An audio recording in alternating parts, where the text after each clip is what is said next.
கர்த்தர் பிளான் எப்போதும் சின்னது இல்லை பாருங்க, அது எப்படி பெருசு.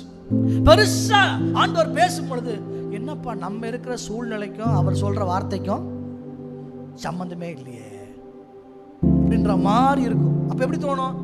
பொய்யா இருக்குமோ, நிறைவேறாம போயிருமோ, நம்ம போயிட்டு இருக்க பாதையே வேற மாதிரி இருக்கு. பைபிள் சொல்லுது, கர்த்தர் தரிசனம் கொடுத்துட்டா அந்த தரிசனம் பொய் சொல்லாது.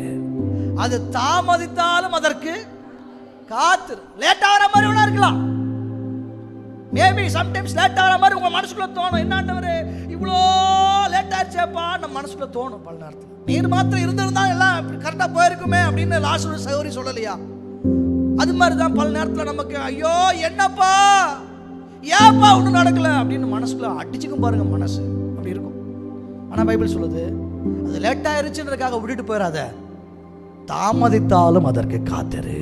கர்த்தர் டைம் குறிச்சிட்டார்ல, அந்த குறித்த காலத்தில் சரியா கொண்டு வருவாரு, அது தாமதமாகாதுன்னு ஆண்டவரே ஆபகுக்கு சொல்லி, நான் சொன்ன வார்த்தையெல்லாம் நீ எழுதி வைப்பா, கட்டாயம் நான் உனக்கு கொடுத்த தரிசனத்தை நிறைவேற்றுவேன் என்று சொல்லி ஆண்டவர் பேசுகிறார். அல்லேலூயா.